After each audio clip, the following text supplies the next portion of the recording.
in, no hype, just numbers, yeah, we keeping it real. See the vision making. Hello, hello. Yeah. We live right now, yeah, the deals don't wait. Stack it up, build it out, put the work on the plate. From the ground to the top, yeah, we paving the way. Real talk, real moves, yeah, we here to get paid. Cold nights, long calls, yeah, we earn every win. Turn pressure into plays, now we all locked in. No hype, just numbers, yeah, we keeping it real. See the vision making.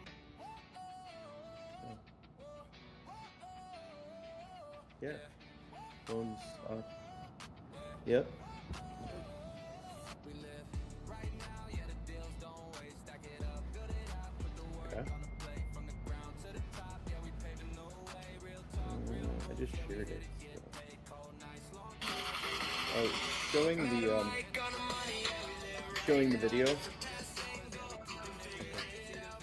Cool. Cool. Here we go. Money talk. Here comes the money. Dollar, dollar. Dollar, dollar. Ching, ching, bling, bling. Chatter. You ain't talking money, then you're talking no matter. Ching, ching, bling, bling. We make the dollar, dollar. Can it damn so stop it? They see the. Yeah. You can? Money. I'm global dollar, dollar, and roll with about 50. Like to go out smelling fresh and looking spiffy. Don't like clean. Yeah. It just shows there's a.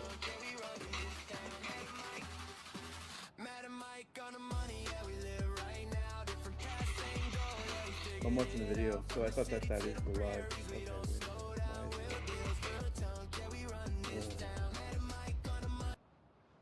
Issues. Right. Oh my goodness. Round 2. Let's give it a shot here. Let's make sure no echo.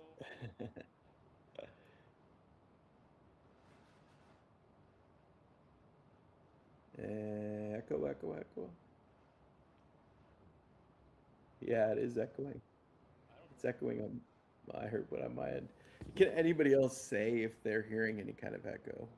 We're having issues with technology, which is really just deplorable.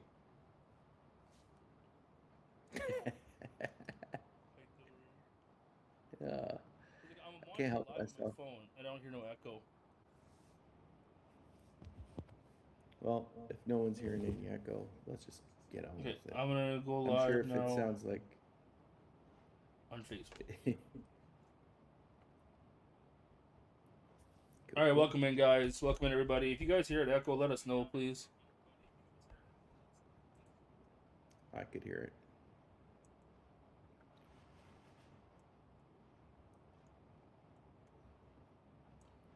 I'm just going to ask if anyone in the chat.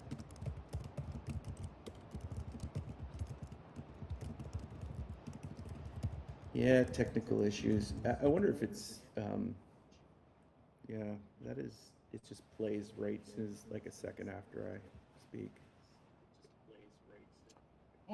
And it didn't do it last time, so that's really. But then again, last time we weren't streaming to like 3 different platforms.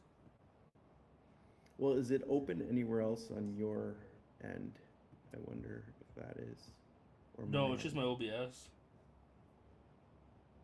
It's just weird because I'm watching the stream from my cell phone here. I don't hear no echo, so I think it just might be on your end. Yeah, maybe. Actually, it seems to be gone. I don't know. I just closed something. Hey, what can you do? Just keep closing tabs until it works. Yeah, no echo on Facebook either. Okay. Well, I hear it periodically, so I'm just gonna have to deal with it. It's all good. It's all good. Is it like a faint sound, or is it? It's just tracking after I talk, so it is what it is. Bring up the chats here. Welcome in, everybody. I am going to. You know what we need? We need like a VA. This segues nicely into business. It's just like. for tasks like Yeah. this. Yeah, like somebody in the back end just taking care of business. And Ben was talking about this today in the seven-figure. Were you there for all of that? I was there for a little bit. I was at work, unfortunately, so I did miss out quite a Mm, bit. gotcha. But yeah, like what we want to talk about is just kind of our journeys. You know, for those of us, for those of you that don't know us as part of the Humble community, we met up in there and haven't actually met in person yet, which is absolutely mind-boggling. But just was down in, or still am down in Arizona thanks to a canceled flight, meeting a lot of these folks, and it's super powerful. To actually break bread and like spend some time with folks and get to know them at a deeper level. Um, but yeah, the journey is I think a lot of people are trying to build side businesses or side hustles or whatever you want to call it to kind of expand their um, ability to have financial freedom. But a part of that is really getting that business training um, and being able to remove yourself from it piece by piece, right? And so the automation, the VAs, like having other people put into the places that you normally do everything is critical. And we were talking about that today in any endeavor, because otherwise you're ultimately just a self-employed business owner, which is just you're really just a glorified employee that now has more headaches and struggles doing everything. You know, you're doing the marketing, you're doing the work, you're doing sales, you're doing the books, you're cleaning or you're creating the product, and that's where people are burning out. And you know, one of the great books I think Ben or somebody mentioned anyways was the E-Myth by Michael Gerber that talks about that. And I mean, on a tangent, so I'm going off on a tangent, but really the whole the episode that I want to talk about outside of just introducing us is like, you know, whether or not people feel comfortable in leaving their full-time jobs for perhaps the idea of moving forward in a business for financial freedom. But the reality of it is without kind of the coaching or the experience in business, um, you know, it's a struggle. Hmm. You know, what are you experiencing with that, having flipped houses and, but I mean, it could apply to any business that people are looking at kind of replacing their jobs with. Sorry, Mike. I was trying to figure this thing out still on it. But what was your question? Like, what were you? It's all good. You gotta listen to the question, man. Exactly, Uh, right? You know, this is why we need a VA, like you were saying. I think that's what the okay, topic was, right? so if there's any VAs in the audience, yeah, basically, like, what has been your experience in kind of trying to manage? Obviously, now you're managing three things. You're managing the live stream, you know, managing to try to listen to me, or and you know, run a business and be a you know an employee at the same time. Like, and it's just like the idea that oh, someday I'm going to be free of all this because I'm going to have this awesome business, but not having any really business training. I'm assuming most listeners are in that position, right? They do something, they're like, I'd rather do this, but they don't realize all the other stuff that goes on. See, it's Go. funny you mentioned that. Like, what really sucks is, like, I got bad ADHD, right? So my brain's all over the place. So I do this marketing. I do my real estate stuff. I do Bailey's real estate stuff. So I do all her marketing, all that. Plus, I got to work my regular job, where luckily I work as a manager, so I know how to delegate and get people to do certain tasks. But the Mm-hmm. problem I have is I'm very set on parking lot items. I am so bad for that. I'd rather be marketing and making live streams and videos and stuff like that than to be doing the work that's actually moving the needle, right? Which is not making me any money. We Um, were just talking about this. so it is tough to stay focused on it, that's for sure. And the biggest thing I do is I try and break down my time in increments. Like literally half an hour increments of what I should be doing. So I make sure I get everything done. So I make sure I post on everyone's stuff because like let alone me doing my own things now. I mean I help post on yours. I help post with Caleb. I help post with Rianka. So I'm helping with everybody else's marketing as well, right? And the biggest reason why for that though is because I need to build leads. I need to build credibility. So by helping everybody else out, I know that when I'm looking for lenders and all that stuff, there everybody has connections. Everybody's got friends. Like you have how many people on Facebook?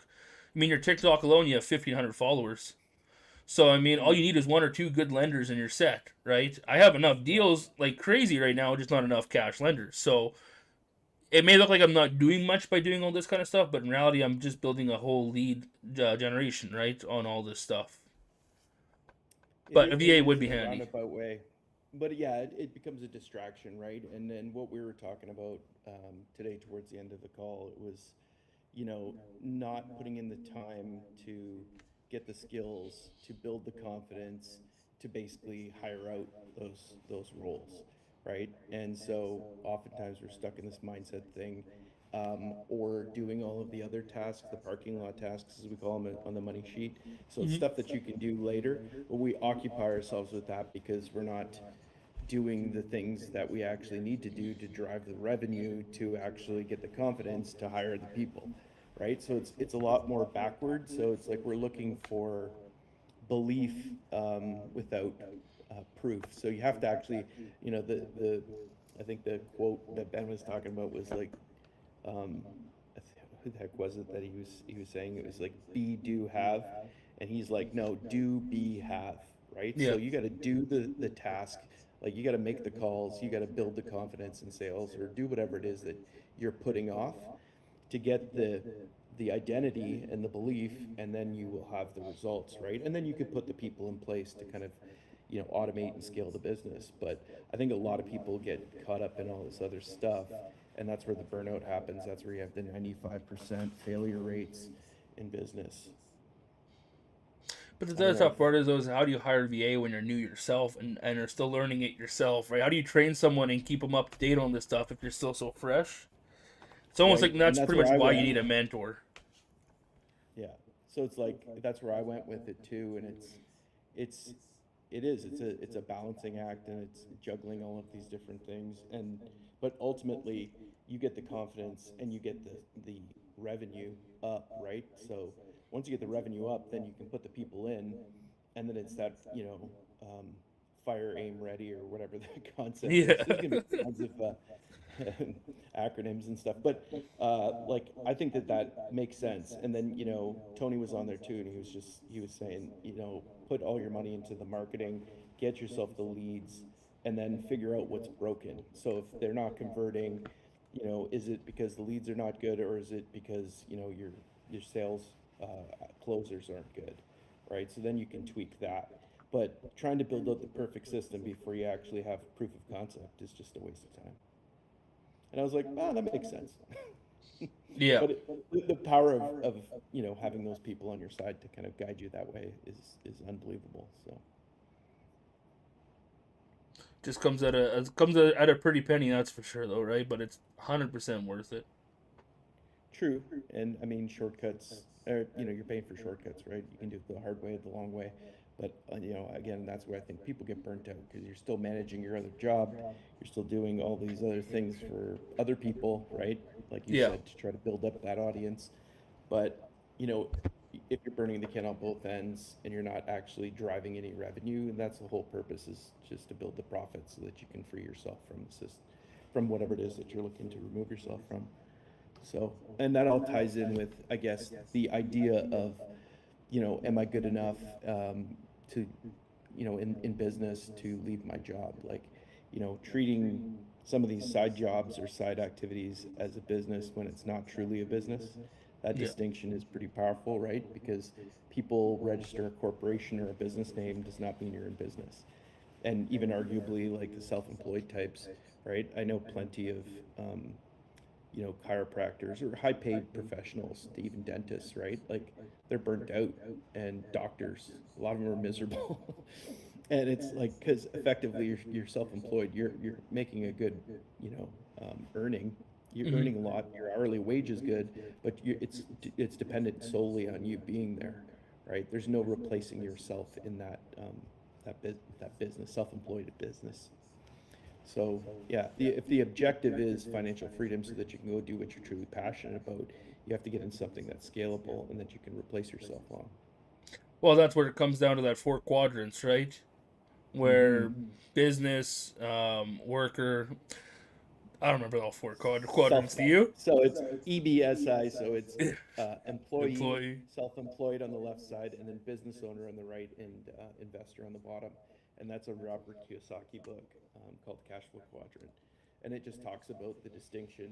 You know, a lot of people think that they're moving from employee to self-employed, and they're now a business owner, but like truly a business owner is someone that has systems and scaling, and that can, you know, train and put people into positions to remove themselves from it. If you want financial freedom, if you just don't like working for somebody else and you have the skill set, be self-employed. But truly, I guess it's the desire, right? Begin with the end in mind. As Covey said, you know, figure out what it is that you want to do, right? And then work backwards and reverse engineer from there. You know, X amount of dollars so that I can travel the world. You know, that's kind of my objective. So can I do something that's remote? Can I, you know, build scale with teams and, you know, using automations, AI, technology? Yeah, awesome. Well, see, it's funny, speaking of that, you know, speaking of current events, as you may have seen on the news today, Liberals are now full majority in Canada. Fake news. Huge Again. news. But, you know, it's funny, though, because, like, I'll admit, I'm a diehard conservative. But after Matt Pichet talked about it, where he said, you know, I mean, you're a business owner and like, you know, investor, so they do better off with a Liberal government just because the way things ran, it's more profitable for people like us until Conservatives get in and fix all the numbers. And actually, I had a friend message me last night. You know, she told me about the Conservatives or Liberals taking over a majority, and she was upset. But it's nice knowing that I've been working towards all this, where I could just sell my assets, sell my toys, and move down to Florida, and I'd be perfectly fine. Where the average Canadian cannot do that. So I mean, that's one of the biggest things for the freedom. What's that? I guess to start back at the beginning about who you are and who I am, but being that it's really kind of the first real episode. But what distinguishes you from the average Canadian, you think? Like, you talking about mindset wise, or Mindset, assets, whatever it is, like what you've done to kind of insulate yourself against. You know, I mean, if average things Canadian. Like, I go- mean, I didn't come from money. I don't have close family. I kind of did everything on my own, so it was a struggle growing up. I just didn't want to be broke, and I always had that hustle mindset. Right, if I ever had my hands on it, I would try and sell it. Where I was selling gum and cotton candy out of my locker in high school to other stuff. But yeah, so, you know, got a cop on here. Yeah, no, but I mean, that was just it. Like, if I would try and sell everything, and I always wanted to be in sales. So, I mean, I've sold insurance, I've sold jewelry, I've always liked real estate, just didn't know how to get into it. Because, like, everybody thinks it's a rich person's game. You need a lot of money to get into something like this. I mean, if you asked me 10 years ago to sign up for mentorship, there's no way I could have afforded that, right? I would never have been in this spot to be able to do that kind of stuff. And I would never have had that mindset to just take the risk. After reading Robert Kiyosaki's book, now I look at everything differently. I look at opportunities differently. And like Ben said, what's the worst that's going to happen? You're going to go bankrupt? You know, you got to fail to go forward, right? You know, a lot of top business people have went bankrupt multiple times. But it's what you learn from it is what really helps, right? So, I mean, I bought my first house here a couple years ago. That was that cabin, right? And we also had this acreage. So it was kind of going through the normal channels. I think the biggest thing I'm lucky about, I was talking to Bailey about this, was most students I've spoken with have went through different mentorships already, right? You know, Keyspire, all these other ones. And they've either failed or they didn't work out the best way for them. It costed them a lot of money and they didn't get nothing out of it. So I'm lucky I got Ben on the first shot. Than to spend thousands and thousands and thousands of dollars in training that would have never got me anywhere and money down the drain, right? So I guess that's kind of what differs me compared to others is I got lucky. Well, and so what's your strategy then in terms of, like I already know for the most part, but in terms of your business structure and what are you looking to acquire? Like where are you buying? How are you buying it? For sure. It's And like what's your me. exit? My main goal is like everybody's become a millionaire by the time I'm 30, whether that's through equity, assets, or net worth or whatever. And I use the method of like Grant Cardone, find a target you want to reach and find the best and quickest solution to get to that target. And for me, it was I buy in Saskatchewan. Houses are dirt cheap. You can't really wholesale in Saskatchewan because the houses are so cheap as it is. So it's more of a fix and flip or buy and hold type because rents are so high here. Mhm. So my goal is to get 10 houses around 50K or less, which I got one for 18 grand. I found lots for around that price, and push the value up to over $100,000 a piece to get to my $1 million net worth. And then hold on to them, let them appreciate, and let people pay down the rents on them, and just keep growing that, and eventually maybe do some hotels and actual fix and flips to sell. But right now my goal is just to buy and hold. We got 4 people in here. Welcome in, everybody. Welcome, welcome. Anybody from the group, just Jessica will be a VA for $50 US an hour. Wait, what's that? Jessica, she'll be a VA for us for 50 US an hour. Oh, I didn't even see those chats. No. Let's show these in stream. I'll be a VA 50 USD an hour. I'll give you $50 hairs, Jessica. Adult hairs. $50 hairs. Yeah. So like my kind of perspective is the same, but like my journey started like way back when. My God, I'm turning 50. I was 22, bought a place with my buddy, and before house hacking was even a household term, and basically moved into it, fixed it up, rented out one unit, was living for free. And I was like, this is cool. Like, I want to do this again.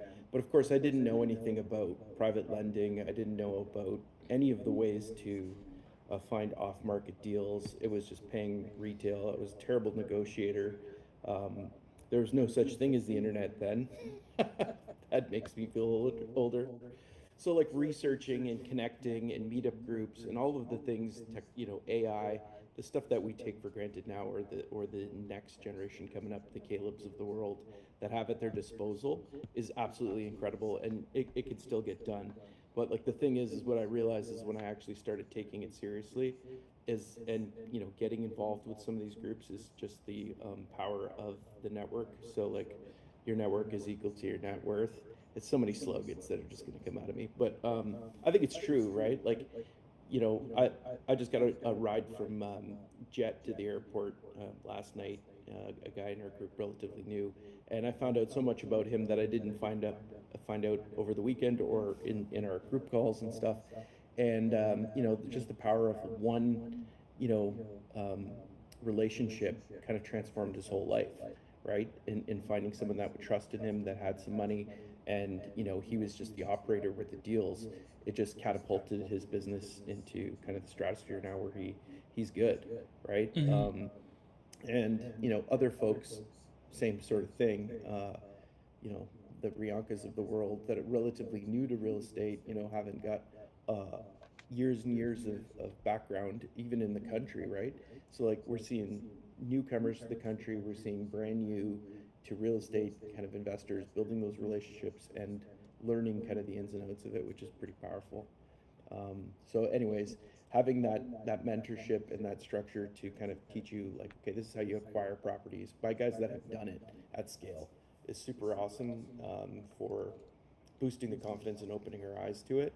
And it's just like from there you can really kind of catapult quickly into that cash flow that you want, or the equity that you want. It's just, it all again depends on where you want to go, right? So I think you hit the nail on the head there with defining what your goals are, right? Absolutely. Anybody in the Caleb's here. Look at that. Yeah, Caleb's in the He's chat the there. library. Yes, I'm in a library in the same hotel room that you left this morning. Awesome. And for those that are drawing conclusions, we were all leaving a mastermind, and we got deplaned. So the plane. deplaned. But That's yeah, an old show. Yeah, maybe can you bring Caleb up if he's interested in coming up, and maybe he can speak to some of his experience. He's I think the youngest member of the group, which is just super awesome. We tease him a little bit about it, but like honestly, it's just mad props to people that have that exposure that early on. There was another kid there that just happens to wash Ben's car, and he ended up kind of getting brought in, and he was doing social media and stuff, and I was like, man, like 14, 15 years old. I'm like, the benefit of that, right? Yeah. Absolutely incredible. Just trying to see how to get him up.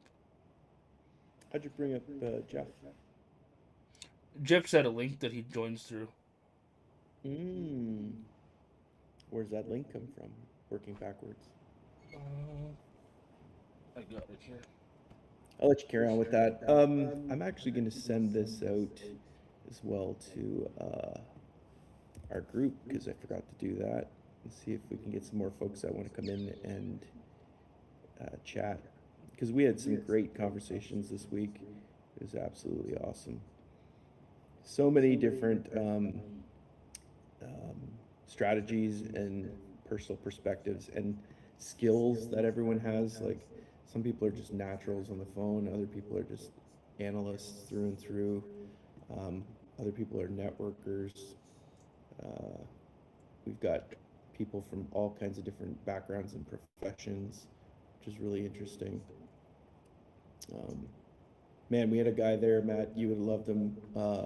He's a CTO for some big tech company. He just deals with AI, and just turned me on to Claude. Yeah. And how much more powerful it is than ChatGPT. And I mean, we'll save that for another time. But man, it's just absolutely unbelievable what you can create. I created a whole scraper in like half an hour. Well, did you rename it Speed to Lead? Oh, that's just an underwriting tool that I did before breakfast too, but I did that with chat, which is nuts, right? If you just put in the right prompts, so it's like prompt engineering is going to be the next thing. Just refining things to get it to where you want to go. But yeah, the leverage is incredible. Like, normally before, we would do stuff, on a piece of paper, and then it became a spreadsheet, and you fill in boxes, and it's just time consuming. This now, I got it so that you just can paste a link in from like a listing, take some screenshots of the pictures, train it to kind of analyze our exits, and account for labor and all these different things, and it'll pump out like your max allowable offers, your demographics, your buy box in that area, and the seller buy box.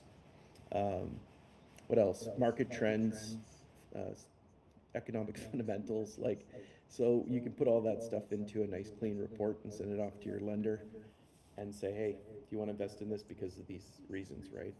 Yeah. Super powerful leverage there. I sent it to link to Caleb, so we'll see if he joins.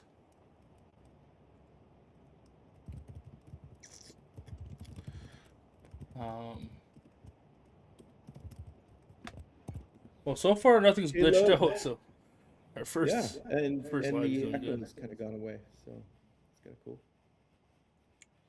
But like I guess, like, where are you at, to go back to the initial thesis of like, feeling confident enough, or what's holding you back from like, okay, this is when I'm leaving my job or my career. Like, for you, where do you feel stuck? So, I mean, for me, it's tough because the place I work right now, I'm pretty close with the owners. So, it's hard to just walk away from it. But you also, like Dave Ramsey says, you want to have 3 to so months worth of pay saved up before you go and take on a risk like that, because you just don't want to be put into a financial hard spot on it. So, at the same time as I'm trying to save, and I'll really get a leg up once this house gets refinanced and I pull my money back out, where I'm back to, square one again.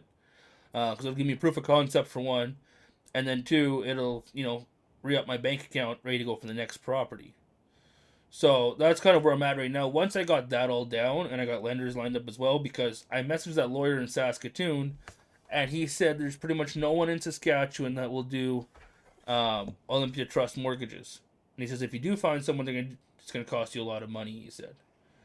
Interesting, yeah, because I was speaking to somebody with a commercial private lender, and they don't do anything but Alberta and Ontario.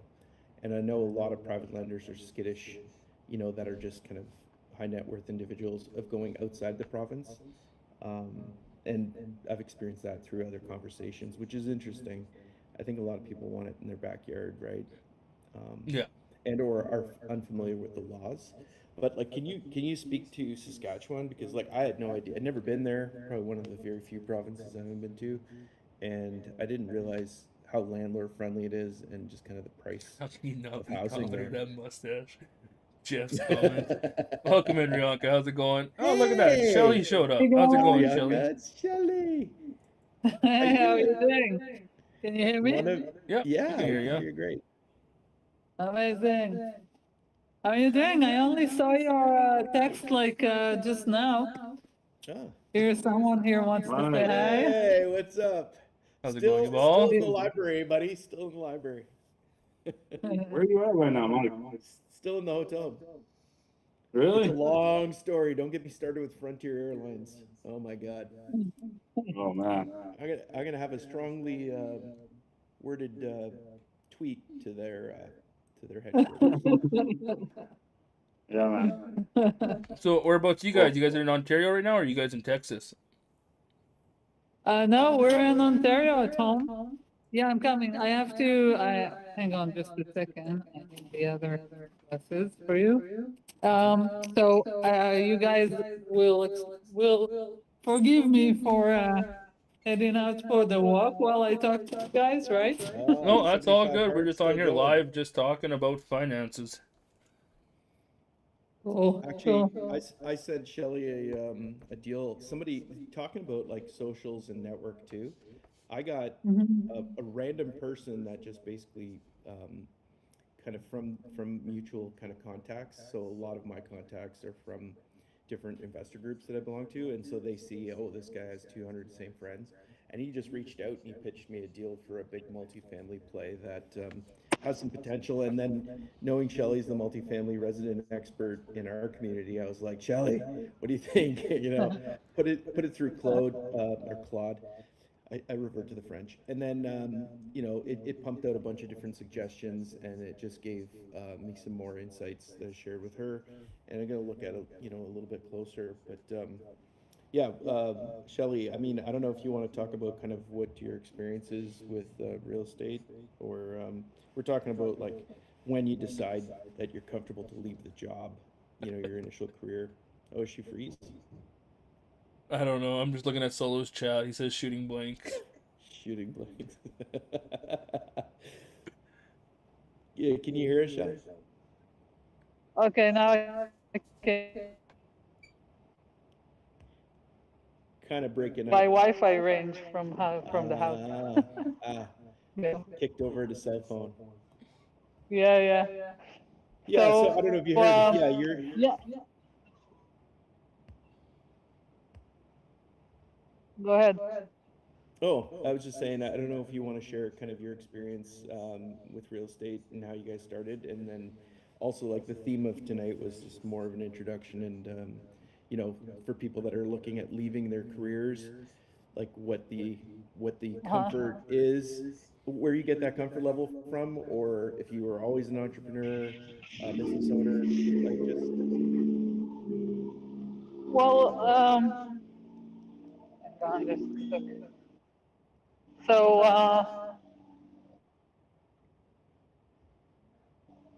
how we a few years ago,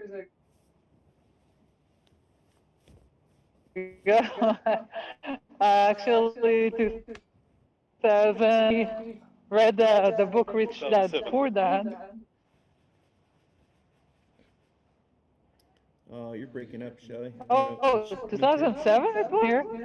So, can you hear me? Yeah, we Yeah, can hear you. you're kind of breaking up. Can you guys Is hear she me? Is she coming through clear on yours? And it's breaking up, but it's coming back and forth. Carry on, carry on. Sorry. Okay. So, on my side. Anyway, so yeah, we were living in Israel, and Eugene changed the job, and he got a present, the book Rich Dad Poor Dad by Kiyosaki, and we read that, and it completely changed all of we were thinking about real estate at all. Before that, we were like, always afraid to take on a loan. Uh, we were raised to think that owing money to the bank is bad, and you need to save, and then buy your house in cash. But after we read that, we said, okay, we can't go on like this. So we're just wasting money renting. So we had a piece of land that we were holding on to and not doing anything with because we were afraid to take the loan. And then we decided we're just gonna go for it, and we built a house from scratch, like what here they call it custom home house.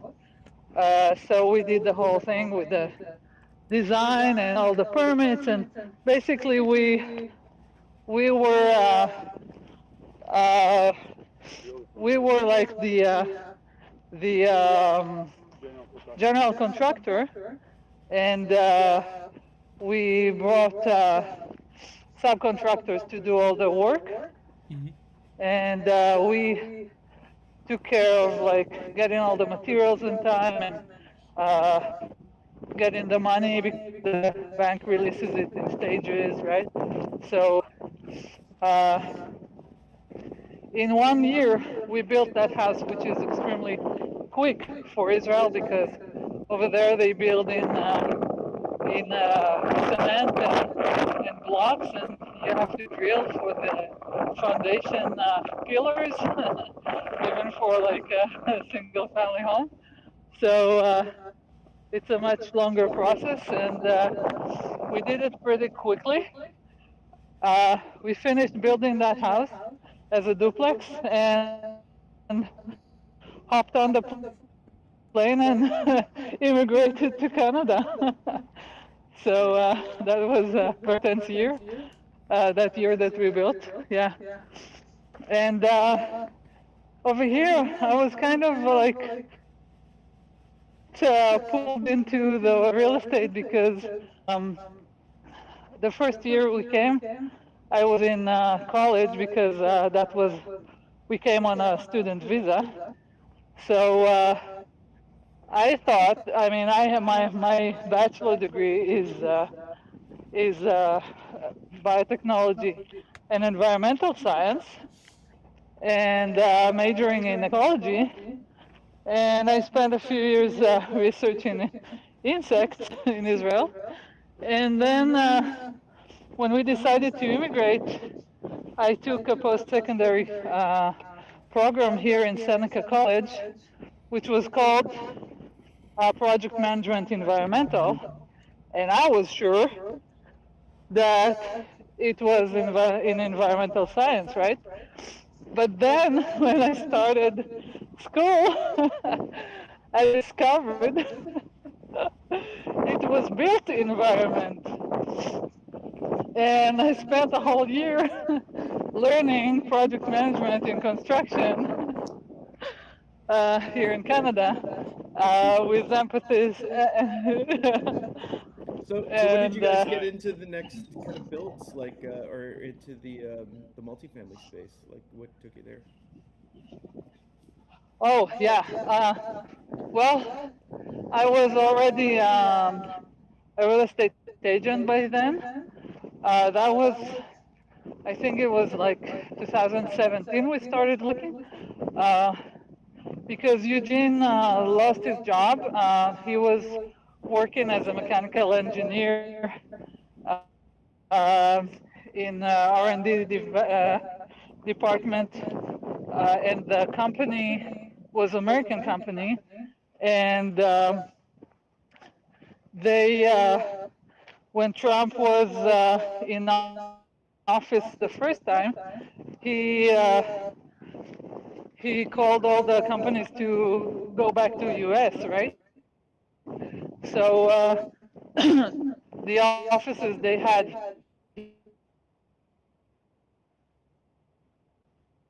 Oh, breaking up.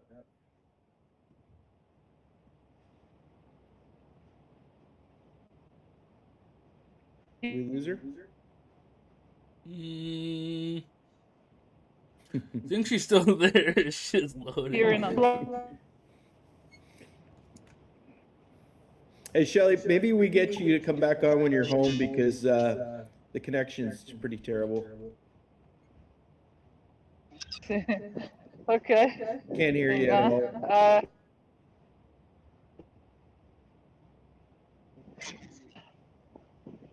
All right. So, all right. See you, Shelly. Have a good walk. Yeah, when you're back, just pop Do I on have- when you got the Wi-Fi. On, because I have to finish the 45 minutes walk, right? Yeah. So Well, I'll we'll be try doing this- maybe to restart the. I'll try to restart. Sounds good. All right. I'll see you guys Okay, later. we'll see you in a See bit. ya. Bye. All right. I don't know what happened with Caleb there. If he was, Bye. if he's still listening, bye. You didn't respond back. Caleb or Rianka. Yeah, there's a lot of background and. She hanging on. Yes, she was solo. Welcome everybody, guys. This is the first live stream. So far, we've been working on a lot of little technical glitches. bugs. Glitches. Well, that's what makes it real, right? Well, that's just. Yeah, it. I would love to hear everyone else's story that may be listening, or people that are not in real estate that are listening that might have questions, or maybe they're in a different business arena but have hopes and dreams of kind of leaving their jobs, and maybe they don't, and maybe there's reasons for that too, right? Well, but I'm curious. It's funny because we were talking about Solo earlier. We got Solo in here. Solo, you got any Yeah. questions? Or are you at work, Solo? If not, I could probably drop this to Solo. Get him up in here. Yeah. I'll drop it to him anyways. Let's do it.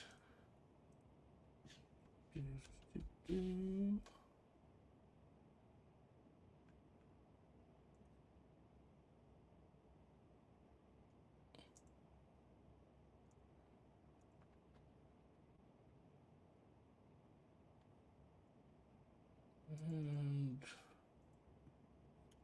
sent. You are hot on the mic. I sent him the DM. Like the Howard Stern show. So is that going to be static so I can send it out too? What's that? The invite. Because I know with TikTok, anyways, you need you needed a certain amount of followers, so you just didn't get the crazies. Absolutely. Yeah, no, this is just like it's a link. The tough part is it's funny because when I'm doing the podcast, it's the same exact link. So people can just drop in whenever. Like I think Shelly had the link from when I first had her on the podcast, so she jumped in unless you sent it to her again. Well, that's interesting. So how do you moderate that? I don't know. I gotta figure that out now. So I don't have people just randomly dropping it on the podcast when I'm recording. That'd just be awkward. Because you also can't remove people either, hey? Really? Yeah. So there's no moderating. Not Well, really. that makes it interesting. Right? Let's Maybe see who we'll just figure out a randomly way shows to up. Let's do just it spread on this link out to everywhere. platforms. What's that? So we'll just spread the link to everywhere. Let's just see who randomly pops in. Just anybody talking about anything. Yeah, so I don't know, we're 40 minutes in. I feel like we didn't really talk about all that much. Well, I mean, really, what we're doing is we're just going live and just chatting with viewers, and it is going to take a while to build up enough viewers. Yeah. Where all you're really doing is answering questions and just talking about what we've learned and where we're at for the day, right? Like it's not really like an episode sort of thing because people are going to be dropping in randomly throughout the whole thing, which is nice because being live this is raw, this is real. I mean, if anyone's watching and has any questions for me or Mike, I mean, Mike's got a lot of knowledge on fix and flips, Ontario. He's been in the market for a while. Look at this. We got Solo. Solo! How's it going, guys? What's up? How you doing? Well, nothing much. We just finished 30 days to the deal, so I'm still, reeling from all the calling. Yeah. How did it go on the calls? What are you finding so far with that experience? Well, I was on the call with Coach Dennis, and I was the only student in the room, so we burned through my leagues pretty quickly. We got Restream for actual live calls, and